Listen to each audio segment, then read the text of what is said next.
Les néons du gymnase du centre communautaire vrombissaient au-dessus de la tête d'Alexander Lewis pendant qu'il se bandait les mains, observant un gamin de la moitié de son âge sautiller sur la pointe des pieds de l'autre côté du ring. 4 ans à faire ça, à enseigner la boxe à des adolescents qui lui rappelaient tout ce qu'il avait perdu. Mais cela le maintenait sain d'esprit, le gardait concentré, l'empêchait de sombrer dans le silence de son appartement d'une chambre où le rire d'un enfant résonnait autrefois. « Tiens ta garde, Tommy », lança Alex, sa voix stable malgré la douleur familière dans sa poitrine.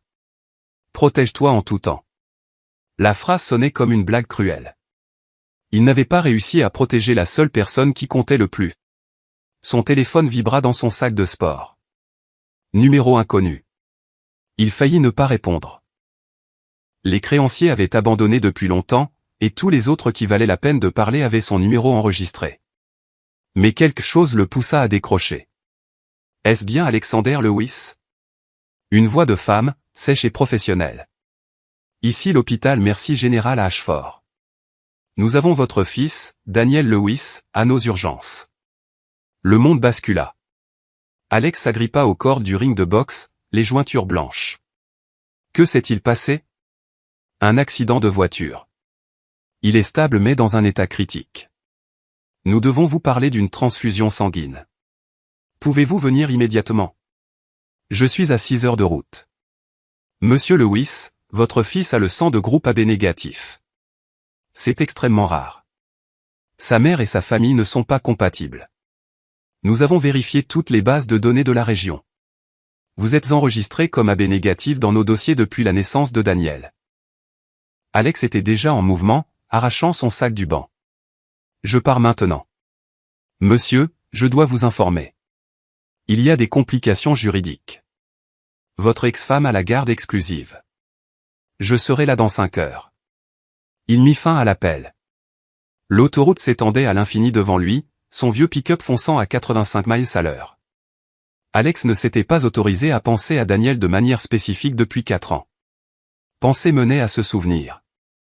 Ce souvenir menait aux photos qu'il avait cachées dans un coffre sous son lit, et les photos menaient à une obscurité qu'il ne pouvait pas se permettre. Mais maintenant, les souvenirs affluaient sans y être invités. Il avait rencontré Vanessa Chapman au mariage d'un ami à l'été 2018. Elle était lumineuse dans une robe verte, riant au bord de la piste de danse. Et quand elle l'avait surpris en train de la fixer, elle s'était approchée directement de lui. « Soit tu m'invites à danser, soit tu arrêtes de ressembler à un chiot perdu », avait-elle dit. Il s'était marié 8 mois plus tard lors d'une cérémonie que son père, Gérard Chapman, avait orchestrée avec une précision militaire.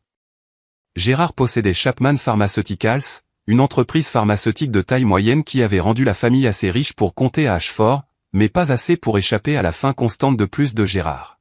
« Tu devras signer un contrat de mariage », avait dit Gérard la semaine avant le mariage, faisant glisser des papiers sur son bureau en acajou. Procédure standard, ça protège les intérêts de Vanessa. Alex avait signé sans lire. Il avait 26 ans, travaillait comme ingénieur en structure, fier de la modeste maison qu'il venait d'acheter avec son propre argent. Il ne voulait pas de la fortune de la famille de Vanessa. Il voulait Vanessa. Daniel était arrivé 2 ans après le mariage, un mélange parfait des cheveux sombres d'Alex et des yeux gris de Vanessa. Ces premiers mois avaient été les plus heureux de la vie d'Alex. Il avait lui-même transformé la chambre d'amis en chambre d'enfant, peignant des nuages au plafond, installant des étagères pouvant contenir une bibliothèque entière. À mesure que Daniel grandissait, Gérard venait chaque semaine, trouvant toujours quelque chose à critiquer. Le berceau n'était pas assez cher. Le quartier n'était pas assez prestigieux. La carrière d'Alex n'était pas assez impressionnante. Vanessa mérite mieux qu'un homme qui travaille avec ses mains, avait dit Gérard une fois, en regardant Alex changer la couche de Daniel. Je travaille avec mon esprit, avait répondu Alex d'un ton égal. Mes mains se trouvent simplement être impliquées. Vanessa avait ri à cela, avait embrassé la joue d'Alex. À l'époque, elle était encore de son côté. Le changement avait été progressif, si subtil qu'Alex ne l'avait pas remarqué avant qu'il ne soit trop tard. Vanessa a commencé à passer plus de temps au domaine de ses parents. Gérard a commencé à s'immiscer dans chaque décision concernant les soins de Daniel, son médecin, sa garderie, son emploi du temps.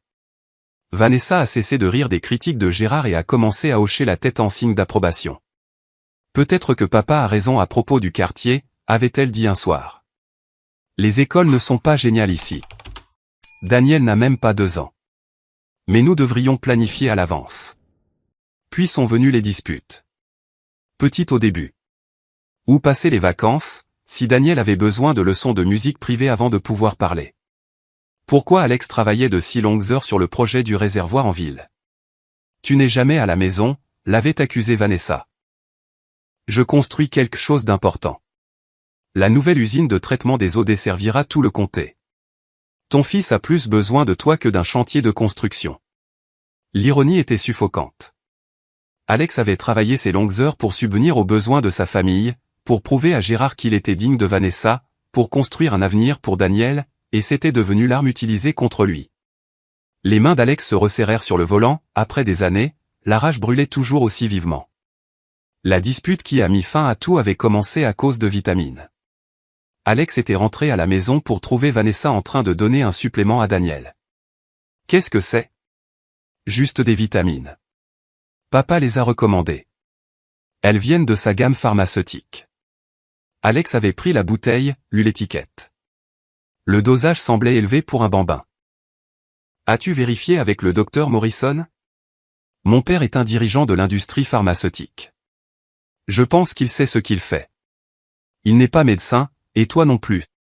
La dispute avait dégénéré. Alex avait insisté pour qu'il consulte le pédiatre de Daniel avant de lui donner tout médicament.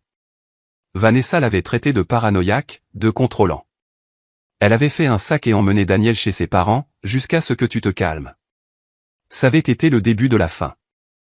Gérard avait convaincu Vanessa de demander le divorce, puis la garde exclusive. Alex avait pensé que ce serait simple. Il avait été un bon père, impliqué, présent. Il n'avait jamais élevé la voix sur Daniel, jamais manqué un moment important, jamais donné à personne de raison de douter de lui. Mais Gérard Chapman ne se battait pas à la loyale. L'audience pour la garde avait été un cauchemar. Gérard avait engagé les avocats les plus chers de l'État. Ils avaient dépeint Alex comme instable, potentiellement dangereux. Ils avaient soumis des preuves, des photos truquées qui donnaient à Alex l'air négligé et déséquilibré. Des témoignages de témoins qui prétendaient l'avoir vu boire beaucoup dans des bars.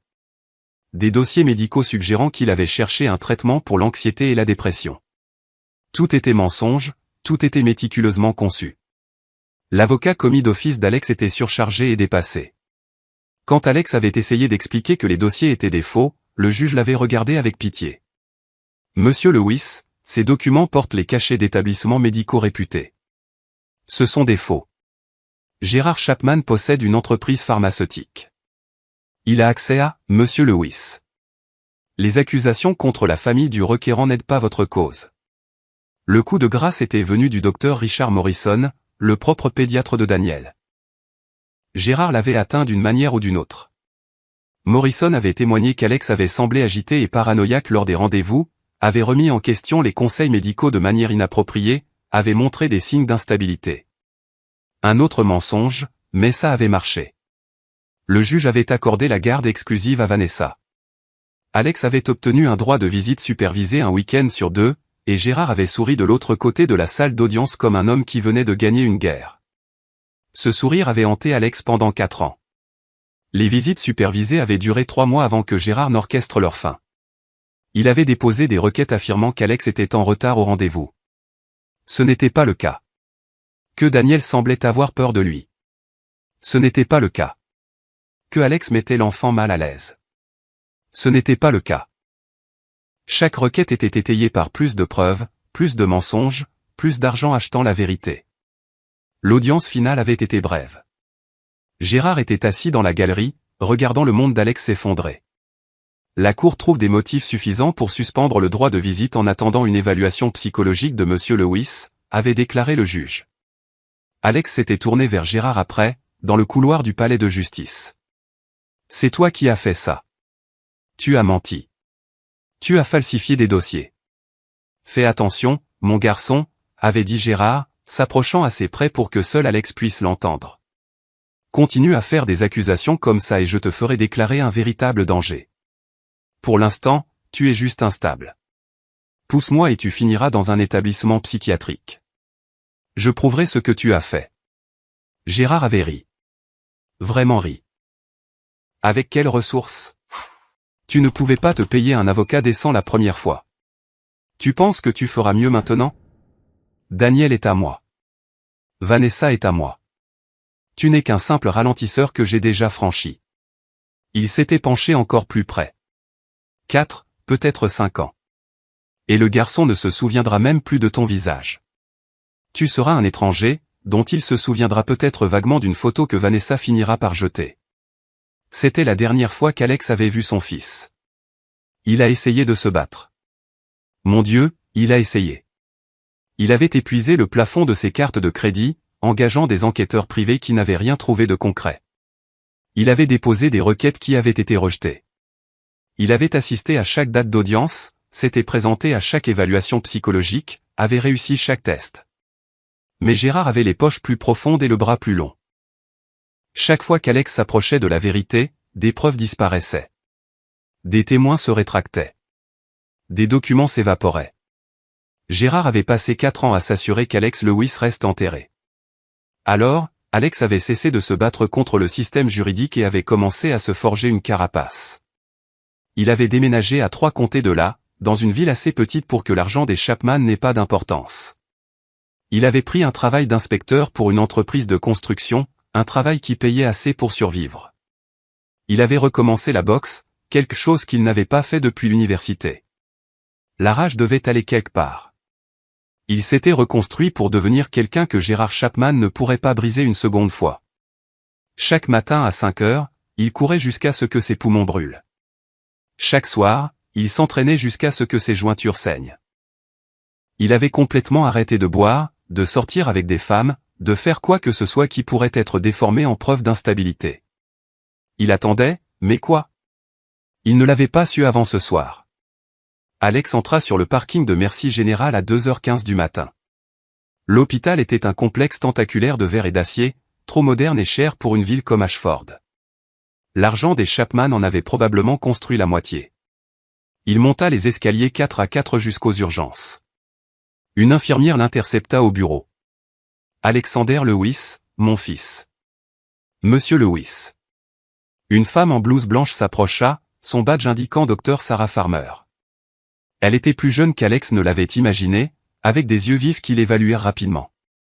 C'est moi qui ai appelé. Venez avec moi. Elle le conduisit dans une salle de consultation privée, pas vers le service des urgences. L'estomac d'Alex se noua. Est-ce qu'il? Daniel est stable, dit rapidement le docteur Farmer. Mais je dois discuter de quelque chose avec vous avant de continuer. Elle s'assit, fit signe à Alex de faire de même. Il resta debout. Je dois donner du sang. C'est pour ça que vous avez appelé.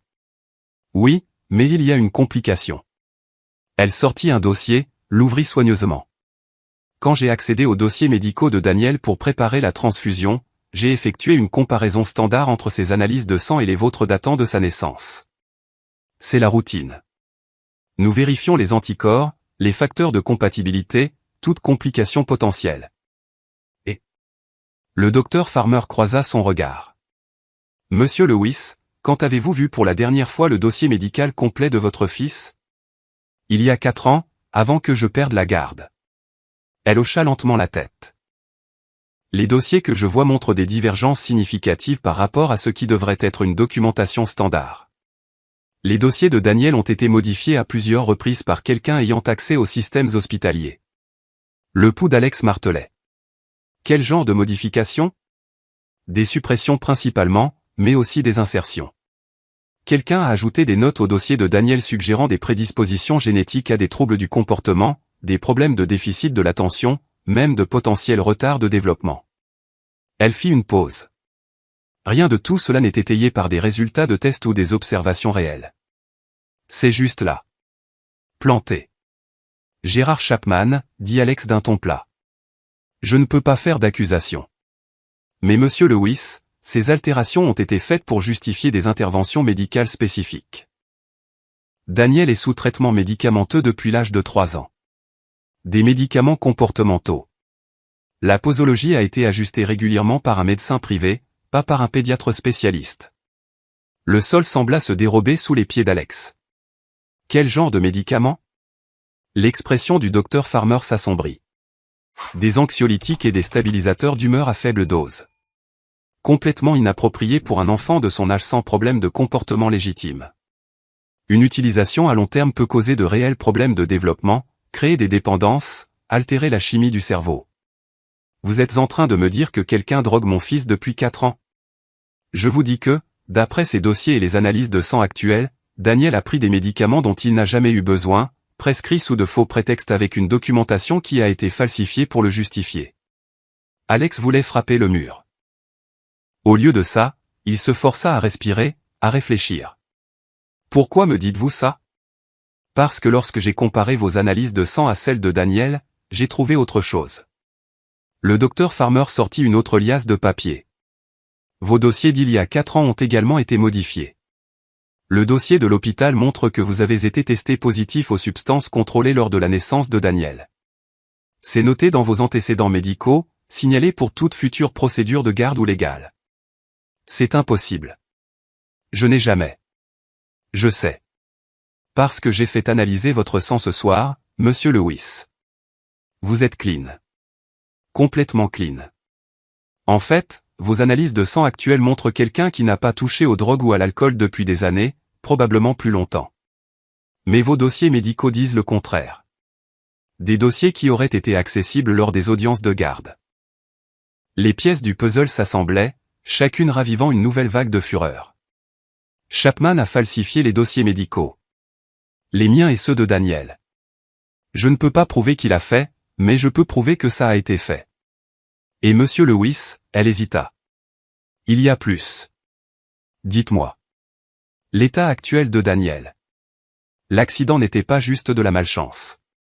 Il était dans la voiture avec sa mère et son grand-père.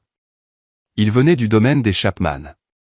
La toxicologie de votre ex-femme montre des niveaux élevés des mêmes anxiolytiques que Daniel prend. Elle était sous influence. Gérard Chapman conduisait et son taux d'alcoolémie était de 0,12. La pièce tourna. Ils ont eu un accident parce que Gérard était ivre. La police enquête toujours. Mais oui.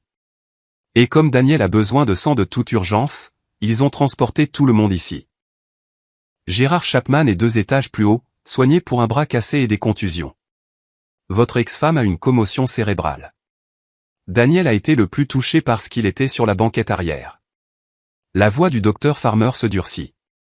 Une banquette arrière sans siège auto approprié. À 6 ans, il aurait dû être dans un rehausseur. Il portait une ceinture de sécurité normale. Alex ne pouvait plus parler. Il ne pouvait pas assimiler l'ampleur de la négligence de Gérard, son arrogance, son mépris total pour la sécurité de Daniel. Le docteur Farmer continua. Je vous ai appelé parce que Daniel a besoin de sang, mais aussi parce que ce que j'ai trouvé dans ces dossiers est une preuve de fraude, de faute professionnelle médicale et de mise en danger d'enfants. Je suis légalement obligé de le signaler. J'ai déjà contacté la police et les services de protection de l'enfance. Vous avez appelé la police? Il y a 20 minutes. Ils envoient des inspecteurs. Monsieur Lewis, j'ai besoin de votre permission pour donner du sang à Daniel, mais j'ai aussi besoin de votre déclaration sur l'affaire de la garde, les dossiers médicaux, tout ce que vous savez. Alex s'assit enfin, ses jambes menaçant de le lâcher. Des années d'impuissance, d'être dépeint comme le dangereux, de la certitude suffisante de Gérard qu'il avait gagné. Et maintenant, ce médecin, cette étrangère, avait découvert la vérité en une seule nuit. Oui, dit-il. Tout ce dont vous avez besoin. Mais d'abord, je dois voir mon fils. Daniel était petit dans le lit d'hôpital, des tubes sortant de ses bras, des moniteurs bipant régulièrement. Son visage était contusionné, un bras dans le plâtre, mais il respirait, vivant. Alex se tenait dans l'embrasure de la porte, effrayé de s'approcher, effrayé que ce soit un rêve qui se briserait s'il le touchait. Vous pouvez entrer, dit doucement le docteur Farmer derrière lui. Il est sous sédatif, mais stable. Alex traversa la pièce jusqu'au lit. Les cheveux sombres de Daniel étaient emmêlés de sang séché qu'il n'avait pas encore nettoyé. Ses yeux gris, les yeux de Vanessa, étaient fermés. Il ressemblait exactement à ce dont Alex se souvenait et en même temps, il ne lui ressemblait plus du tout. 4 ans, c'est une vie à cet âge. Salut, mon grand, murmura Alex, la voix brisée. C'est papa. Daniel ne bougea pas. Alex tira une chaise, s'assit lourdement. Il voulait tenir son fils, mais les tubes et les fils l'effrayaient, il avait peur de lui faire mal, alors il resta assis là, à regarder Daniel respirer, à mémoriser à nouveau son visage. Le docteur Farmer vérifia les moniteurs. Je vais faire venir une infirmière pour votre prélèvement sanguin. La transfusion prendra quelques heures à préparer et à administrer. Tout ce dont il a besoin. Elle hocha la tête et partit. Alex était seul avec son fils pour la première fois en 4 ans. Je suis tellement désolé, dit-il doucement. J'ai essayé de te protéger. J'ai essayé d'être là. Mais je suis là maintenant, Daniel. Je suis là et je ne partirai pas. Pas cette fois. Des pas dans le couloir firent lever les yeux d'Alex. 2 policiers apparurent dans l'embrasure de la porte. Un homme et une femme. La femme, dont le badge indiquait inspecteur Haye, s'avança. Monsieur Lewis. Je suis l'inspecteur Omar Haye. Voici ma partenaire, l'inspecteur Rosa Stevens. Le docteur Farmer nous a contactés au sujet de certaines irrégularités dans les dossiers médicaux. Nous devons vous poser quelques questions. Alex se leva. À propos de Gérard Chapman, entre autres. Y a-t-il un endroit privé où nous pouvons parler? Alex regarda Daniel. L'inspecteur Haye suivit son regard, son expression s'adoucissant légèrement. Votre fils est stable. Ça ne prendra pas longtemps. Ils se déplacèrent dans la salle de consultation. Alex déballa tout. La bataille pour la garde, les accusations de Gérard, les preuves falsifiées, la fin soudaine du droit de visite, les menaces de Gérard au palais de justice. Il leur parla des enquêteurs qu'il avait engagés et qui n'avaient rien trouvé, des avocats qui ne pouvaient pas l'aider, des 4 années où il avait été systématiquement effacé de la vie de son fils. L'inspecteur Haye prenait des notes, son visage impassible. L'inspecteur Stevens tapait sur une tablette. Quand Alex eut fini, il y eut un long silence. Monsieur Lewis, dit enfin l'inspecteur Haye. Le docteur Farmer nous a montré les dossiers médicaux.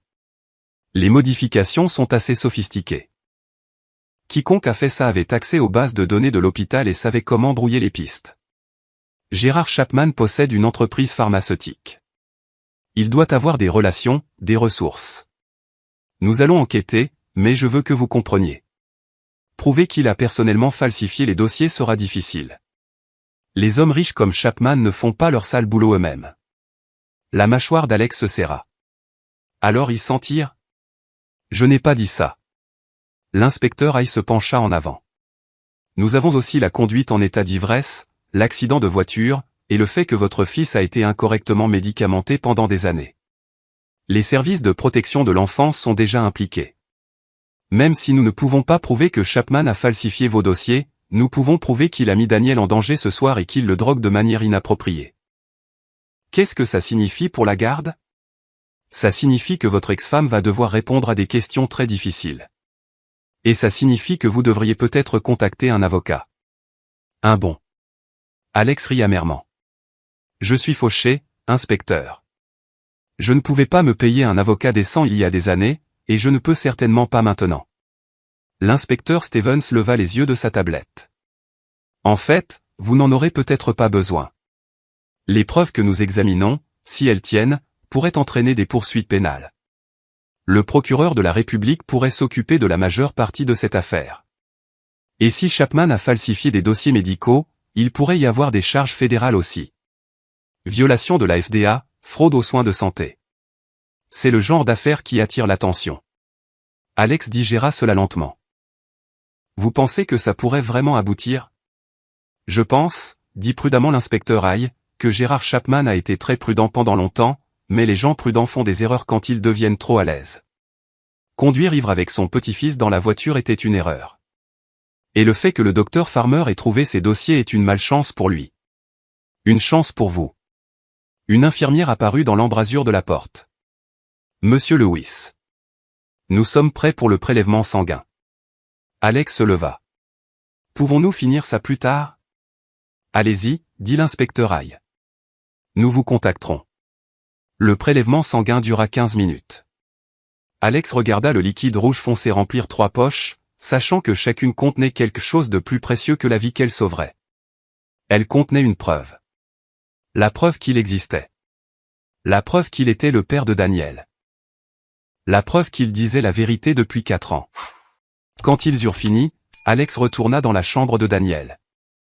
Vanessa était là.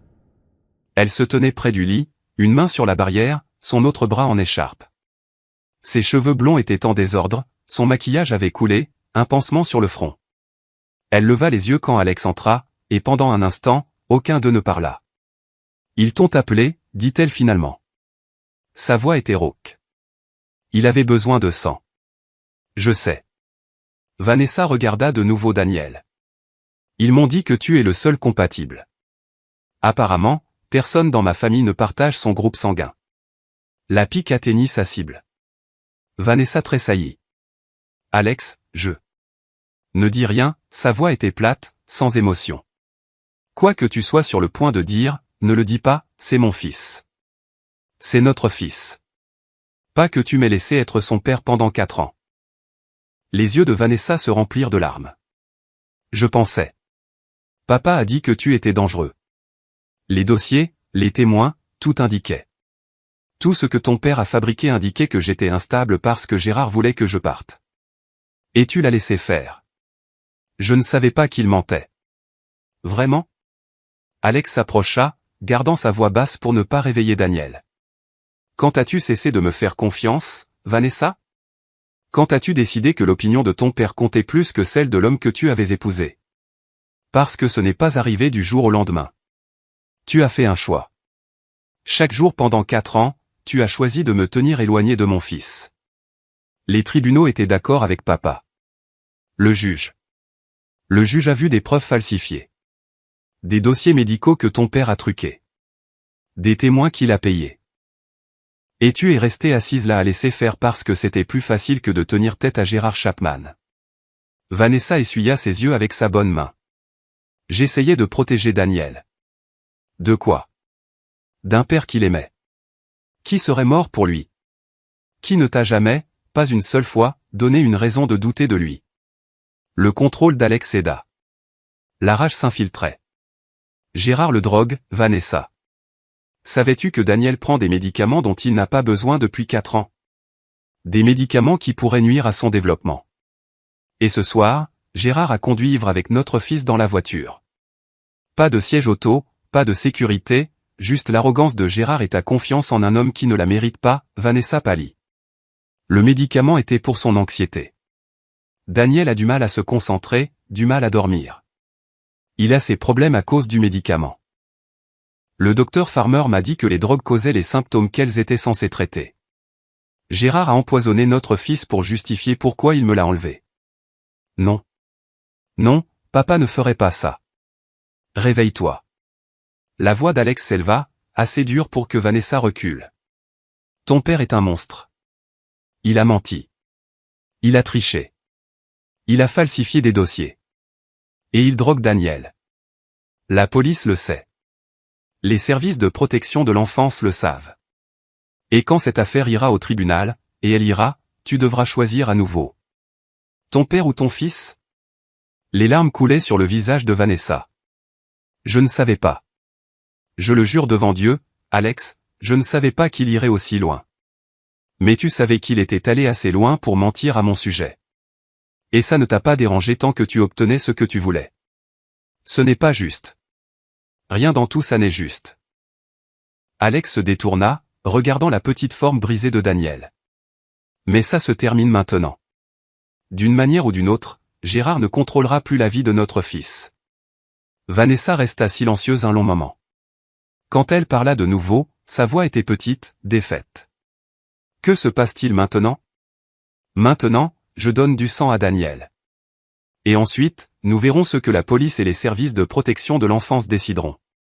Mais Vanessa, il la regarda directement, si tu veux avoir une chance d'être dans sa vie à l'avenir, tu dois commencer à dire la vérité. Toute la vérité. Tout ce que Gérard a fait, tout ce que tu savais ou soupçonnais. Parce que si tu le protèges lui au lieu de Daniel, tu perdras aussi ton fils. C'est mon père. Et Daniel est ton fils. Choisis judicieusement. Alex partit avant qu'elle ne puisse répondre. Il ne pouvait pas rester dans la même pièce qu'elle sans vouloir crier, rager, déchaîner des années d'impuissance et de fureur. Et rien de tout cela n'aiderait Daniel.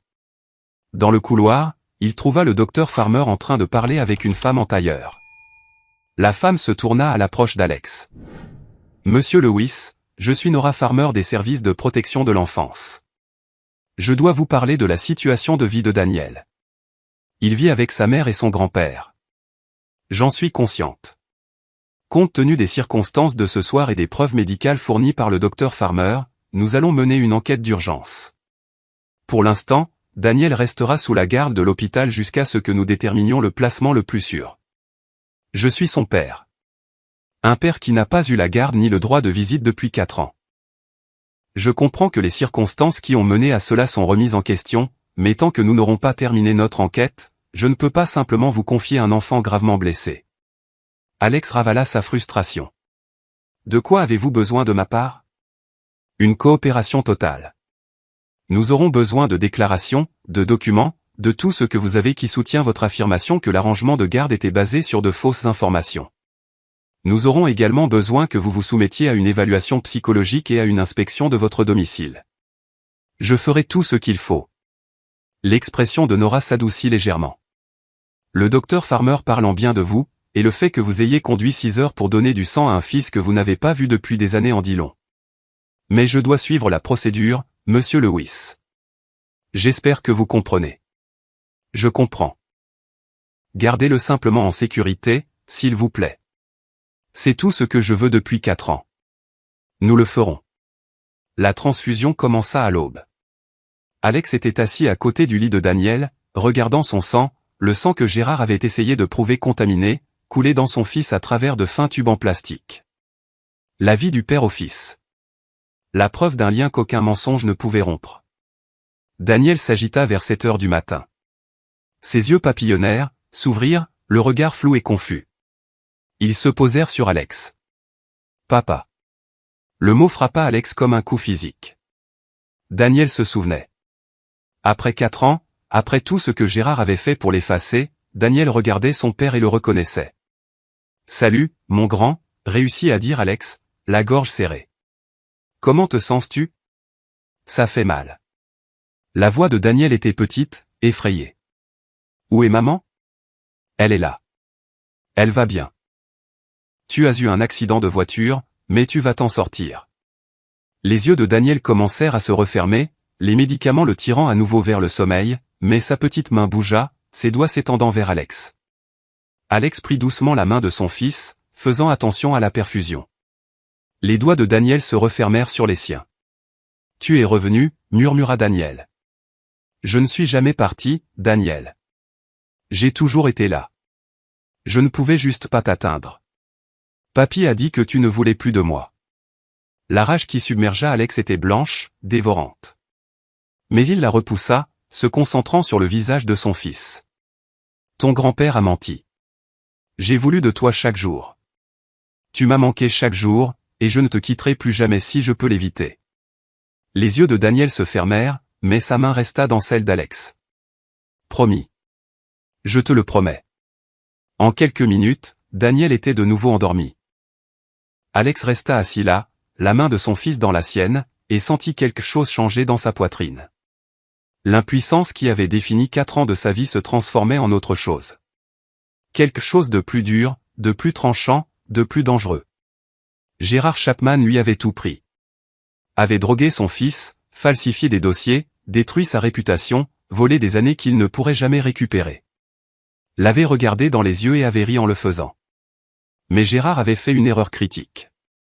Il était devenu trop à l'aise, arrogant. Il avait conduit ivre avec Daniel dans la voiture. Il avait laissé des preuves de ses crimes dans les bases de données médicales. Il avait supposé que son argent et son pouvoir le protégeraient pour toujours. Alex avait appris au cours des 4 dernières années que la rage sans direction était inutile. Mais la rage avec un but, la rage canalisée en une action patiente et prudente, pouvait déplacer des montagnes. Gérard Chapman voulait jouer avec la vie des gens. Très bien. Mais le jeu venait de changer. Et cette fois, Alex savait exactement comment gagner. 2 semaines après l'accident, Alex était assis dans une salle de conférence au palais de justice du comté. En face de lui, l'inspecteur a étalé une série de documents. « Nous avons fait des progrès significatifs, dit-elle. Les dossiers médicaux falsifiés remontent à Chapman Pharmaceuticals. Quelqu'un de leur service informatique a accédé aux bases de données de l'hôpital à distance. Nous avons les journaux de serveurs, les horodatages, tout. Ça tiendra devant un tribunal. Le FBI est impliqué maintenant. La fraude aux soins de santé est une affaire fédérale. Ils sont en train de décortiquer toute l'opération de Chapman. L'inspecteur Hay se pencha en arrière. Il s'avère que votre fils n'était pas le seul. Chapman menait des essais cliniques sans approbation appropriée, manipulant les données des patients pour faire approuver des médicaments plus rapidement. Le médicament de Daniel. C'était un médicament expérimental. Gérard utilisait son propre petit-fils comme sujet de test. Les mains d'Alex se serrèrent en poing.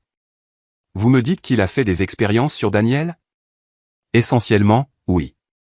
Et quand la FDA en aura fini avec Chapman Pharmaceuticals, Gérard ne sera pas seulement confronté à des problèmes de garde. Il risque la prison fédérale. Combien de temps? 10 à 15 ans s'il est reconnu coupable. Peut-être plus selon ce qu'ils trouveront d'autres. Ce n'était pas assez. 20 ans ne serait pas assez pour ce que Gérard avait fait. Mais c'était un début. Et pour la garde de Daniel? Les services de protection de l'enfance recommandent que vous obteniez la garde d'urgence, en attendant une audience complète. Vanessa coopère. Elle nous donne tout ce qu'elle sait sur l'opération de Gérard. En échange, elle évitera probablement des accusations elle-même. Alex digéra cela. Vanessa se sauvait, jetant son père au loup. Une partie de lui ne ressentait rien. Une partie de lui se demandait si elle comprenait enfin ce qu'elle avait fait. Quand a lieu l'audience? Dans 3 jours. Le juge Miller présidera. Le même juge qui a donné la garde exclusive à Vanessa il y a 4 ans. Ce n'est pas idéal. En fait, ça pourrait jouer en votre faveur. Miller n'aime pas qu'on lui mente. Quand elle verra que les preuves présentées par Gérard étaient fabriquées, elle sera furieuse. Alex s'autorisa un petit sourire. Bien. Gérard Chapman avait été libéré de l'hôpital 2 jours après l'accident. Il avait immédiatement engagé une équipe d'avocats, publié une déclaration qualifiant l'enquête de chasse aux sorcières, et commencé à utiliser son influence considérable pour façonner le récit. Mais Gérard ne connaissait pas les preuves que le FBI avait recueillies. Il ne savait pas que son propre service informatique l'avait trahi. Il pensait qu'il pouvait encore gagner. Alex décida de le détromper. Il trouva Gérard au siège de Chapman Pharmaceuticals, un élégant bâtiment de verre du côté nord d'Ashford. La sécurité tenta de l'arrêter à la réception. « Je n'ai pas de rendez-vous », dit calmement Alex. Mais dites à Gérard Chapman qu'Alexander Lewis est là. Dites-lui que s'il ne me voit pas, ses problèmes vont empirer. Le gardien de sécurité passa un appel. 2 minutes plus tard, Alex était escorté au dernier étage. Le bureau de Gérard était tout en bois sombre et en cuir, avec des fenêtres donnant sur la ville. Gérard lui-même se tenait derrière son bureau, l'air remarquablement calme pour un homme faisant face à des accusations fédérales. Son bras était toujours dans le plâtre depuis l'accident. « Vous avez un sacré culot de venir ici », dit Gérard. « Vous avez un sacré culot de droguer mon fils pendant 4 ans. » Alex ferma la porte derrière lui. « Combien de temps pensiez-vous vous en tirer? Je ne vois pas de quoi vous parlez. Le FBI a vos journaux de serveurs. Ils savent que vous avez accédé aux bases de données de l'hôpital. Ils savent pour les essais cliniques que vous meniez sans approbation. Ils savent que Daniel était utilisé pour tester vos médicaments. » Alex s'approcha. « Vous avez joué avec la santé et le développement de mon fils parce que vous aviez besoin de données pour vos demandes de mise sur le marché. Et vous avez détruit ma vie pour le couvrir. » Le calme de Gérard se fissura légèrement. « Vous ne pouvez rien prouver de tout ça. Je n'ai pas à le faire. Le FBI l'a déjà fait. Vos propres employés témoignent contre vous. Votre entreprise est finie, Gérard. Vous êtes fini. Je me battrai. J'ai les meilleurs avocats. Vos avocats ne peuvent pas effacer les preuves. Ils ne peuvent pas changer le fait que vous avez falsifié des dossiers médicaux, commis une fraude aux soins de santé et mis un enfant en danger. Les analyses de sang de Daniel prouvent qu'il prenait des médicaments dont il n'avait pas besoin. Les dossiers de l'hôpital prouvent que vous avez modifié la documentation. Et l'accident prouve que vous êtes prêt à risquer sa vie pour votre propre convenance. » Le visage de Gérard vira au rouge. « J'ai tout donné à ce garçon. Une bonne maison, les meilleures écoles, des opportunités que vous n'auriez jamais pu lui offrir. Vous l'avez empoisonné. Le contrôle d'Alex céda. Vous l'avez drogué, utilisé comme sujet de test, et convaincu sa mère que j'étais le dangereux. Et quand vous aviez tout, mon fils, mon ex-femme, ma réputation, ce n'était toujours pas assez. Vous avez dû conduire ivre avec lui dans la voiture parce que vous êtes tellement arrogant. Vous pensiez que rien ne pouvait vous atteindre. Sortez de mon bureau. Avec plaisir. Mais je veux que vous sachiez quelque chose d'abord. Alex s'appuya sur le bureau de Gérard. Il y a 4 ans, vous m'avez dit que Daniel oublierait que j'existais, que je n'étais qu'un simple ralentisseur que vous aviez franchi. Vous vous souvenez? La mâchoire de Gérard se serra. Vous aviez tort. Daniel se souvient de moi. Il m'a demandé quand il s'est réveillé. Et dans 3 jours, j'obtiens la garde. Les services de protection de l'enfance le retirent à Vanessa, et il me le donne. Alors, chaque jour que vous passerez en prison fédérale, vous saurez que Daniel est avec son père, apprenant qui vous êtes vraiment, grandissant en connaissant la vérité sur ce que vous avez fait. Alex se redressa. Vous vouliez m'effacer de sa vie. Au lieu de ça, vous vous êtes effacé vous-même. Félicitations. Il se tourna pour partir. Lewis appela Gérard. Alex s'arrêta à la porte. Vous pensez avoir gagné, mais les hommes comme vous ne gagnent pas. Vous n'avez pas les ressources, les relations, le pouvoir de battre quelqu'un comme moi. Je trouverai un moyen de m'en sortir. Je le fais toujours. Alex le regarda. Peut-être. Mais même si vous le faites, vous avez déjà perdu la seule chose qui comptait. Daniel sait ce que vous êtes maintenant, et il ne vous pardonnera jamais. Il laissa Gérard debout là, et pour la première fois en 4 ans, Alex ressentit quelque chose proche de la paix. L'audience pour la garde était bondée. Vanessa était assise avec ses avocats d'un côté, paraissant plus petite qu'Alex ne l'avait jamais vue. Gérard était remarquablement absent. Ses avocats lui avaient conseillé de ne pas assister compte tenu de l'enquête fédérale en cours. Le juge Miller entra et tout le monde se leva. C'était une femme sévère d'une 60aine d'années avec des cheveux gris acier et une réputation de ne pas badiner avec les règles. Commençons, dit-elle en s'installant dans son fauteuil. J'ai examiné les dossiers, y compris les nouvelles preuves soumises par les services de protection de l'enfance et les forces de l'ordre. C'est très inhabituel. L'avocat de Vanessa, un homme nommé Trevor Ayala, se leva. Votre honneur, ma cliente souhaite déclarer pour mémoire qu'elle n'était au courant d'aucune falsification de preuves dans l'affaire de garde originale. Elle s'est fiée aux informations fournies par son père, Gérard Chapman, en qui elle avait une confiance implicite. Notez, dit sèchement le juge Miller, bien que cette confiance ait été clairement mal placée. Elle se tourna vers la représentante des services de protection de l'enfance, Nora Farmer. Mademoiselle Farmer, quelle est votre recommandation? Nora se leva. Votre honneur, sur la base de notre enquête, nous pensons que Daniel Lewis a été victime de maltraitance médicale et de négligence. Il a été incorrectement médicamenté pendant 4 ans, soumis à des tests de médicaments expérimentaux sans consentement ou surveillance appropriée, et mis en danger par ses principaux tuteurs. Nous recommandons le transfert immédiat de la garde à son père, Alexander Lewis, avec un droit de visite supervisé pour sa mère en attendant qu'elle termine des cours de parentalité et une évaluation psychologique. Le juge Miller regarda Alex.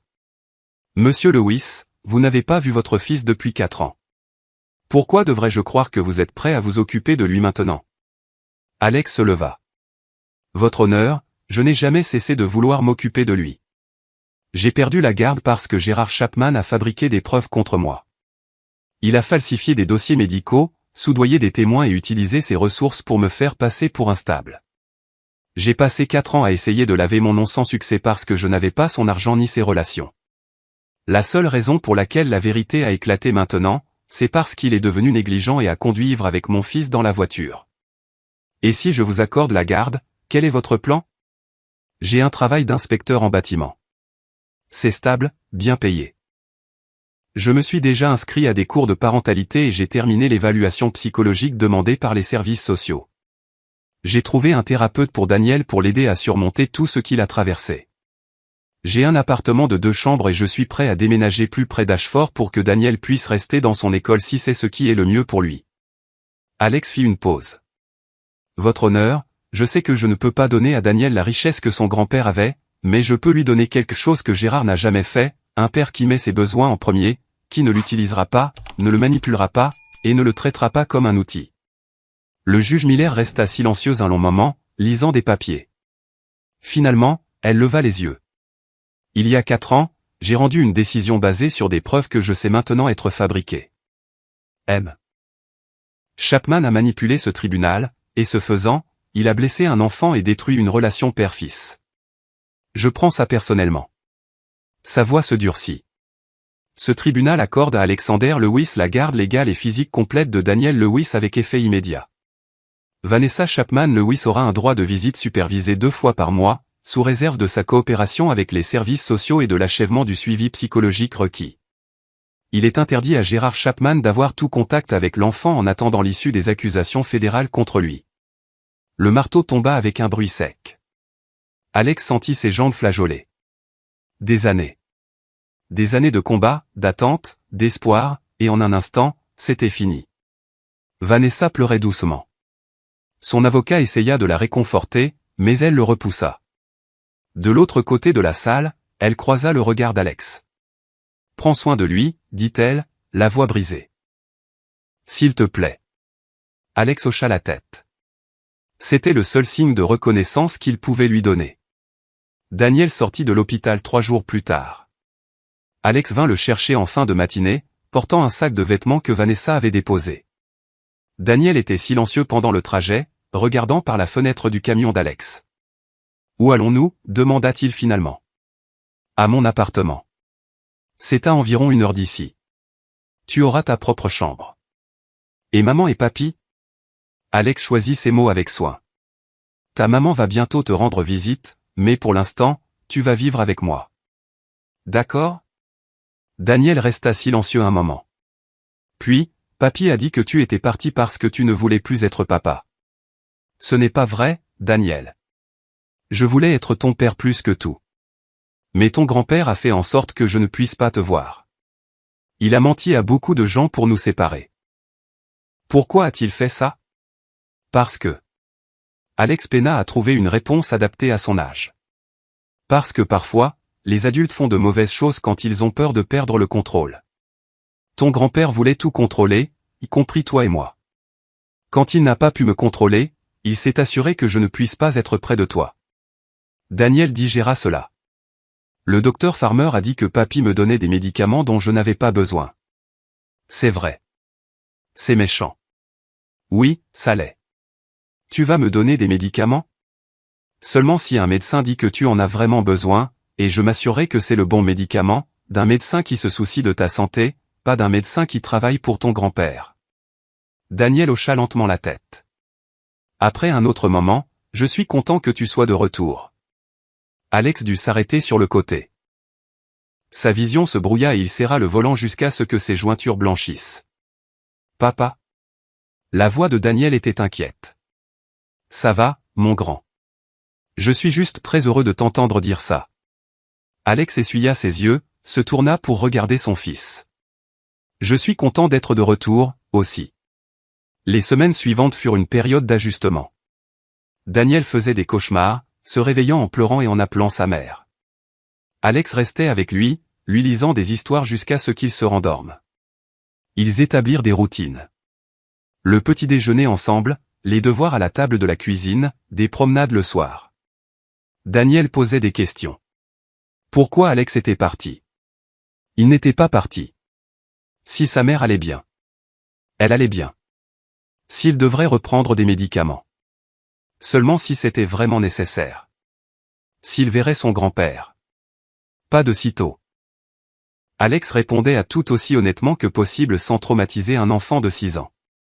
Il se concentrait sur le présent, sur la reconstruction de la confiance, sur le fait de montrer à Daniel par des actions qu'il était en sécurité.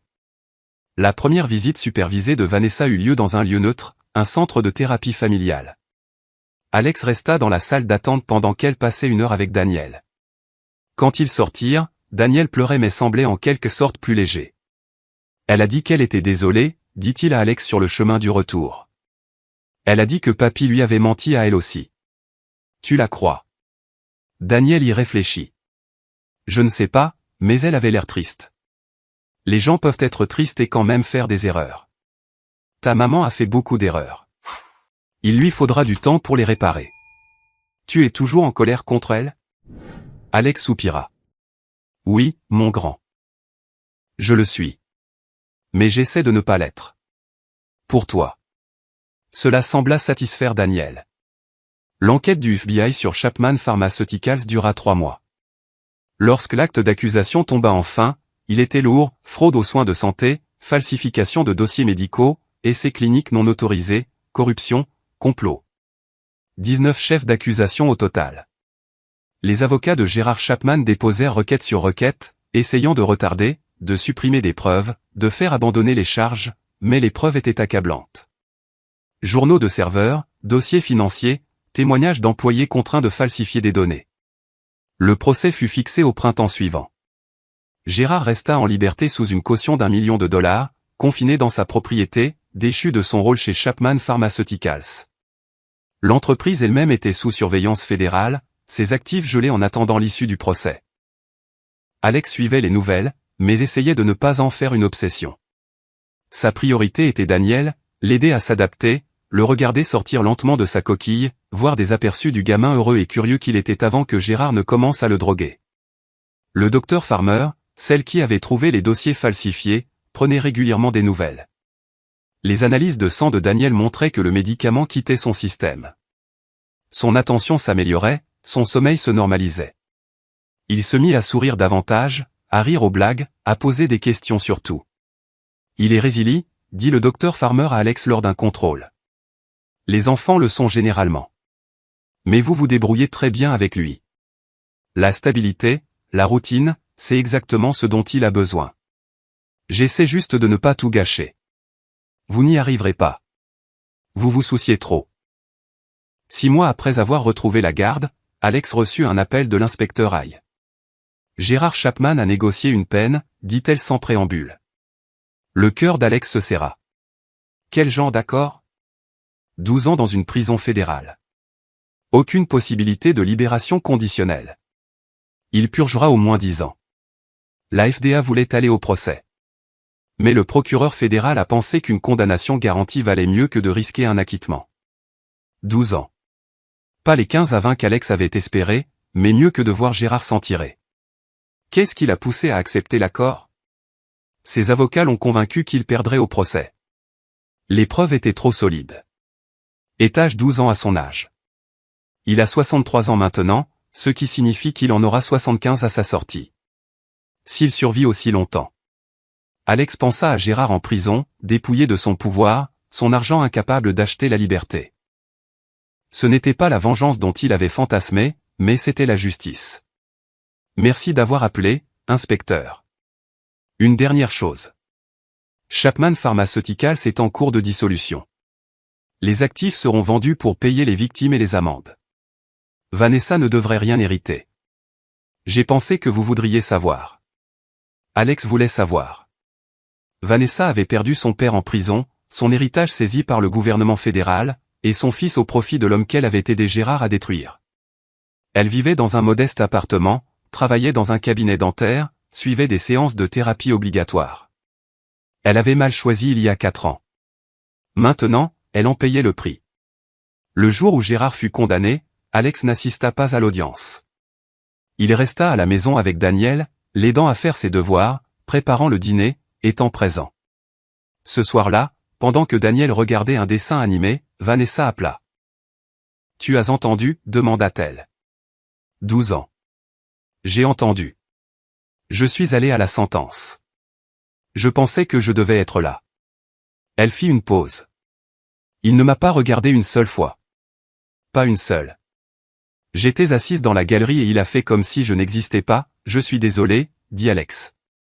Quoi que Vanessa ait fait, voir son père la renier était douloureux. Il a tout détruit, dit Vanessa, la voix étranglée. Notre famille, son entreprise, ta vie, l'enfance de Daniel. Et pourquoi? Pour prouver qu'il le pouvait, pour garder le contrôle. Je ne sais pas.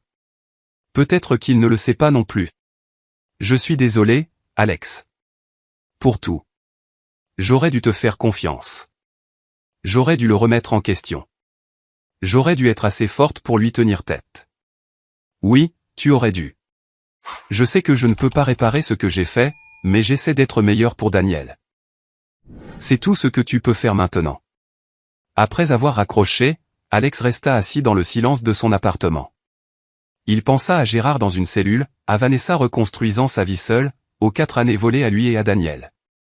La rage qui l'avait animé si longtemps s'estompait. Elle n'avait pas disparu. Il ne pardonnerait jamais complètement ce qu'ils avaient fait. Mais elle se transformait en quelque chose de plus calme, quelque chose qui ressemblait presque à de l'acceptation. Daniel entra dans la pièce, grimpant sur le canapé à côté d'Alex. « Papa, on peut regarder un film ?»« Bien sûr, mon grand. Qu'est-ce que tu veux regarder ?»« Un truc drôle avec des super-héros. » Alex sourit. « Ça me semble parfait. » Ils se blottirent l'un contre l'autre, Daniel appuyé contre le flanc d'Alex comme il le faisait quand il était tout petit. Le film se déroulait, vif, bruyant et ridicule. Daniel riait aux blagues. Alex regardait simplement son fils, reconnaissant pour le son de ce rire, pour le poids de Daniel contre lui, pour le simple fait qu'ils étaient là, ensemble.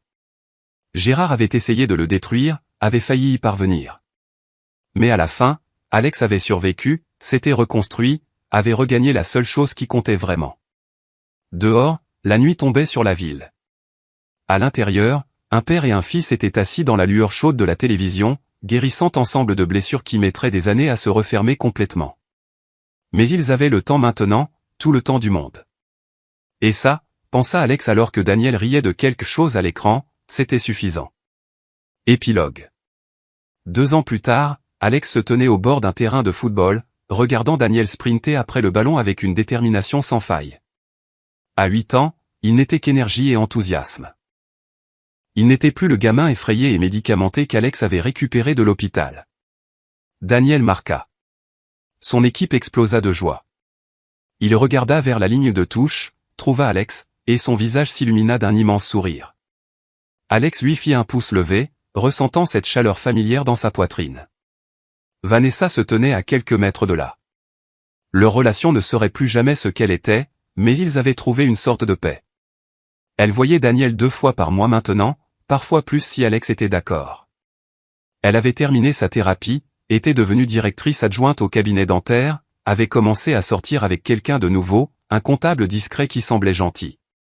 Elle croisa le regard d'Alex et sourit timidement. Il hocha la tête en retour. Gérard était un lointain souvenir. Il essaya d'écrire à Daniel depuis la prison. Alex avait retourné chaque lettre sans l'ouvrir.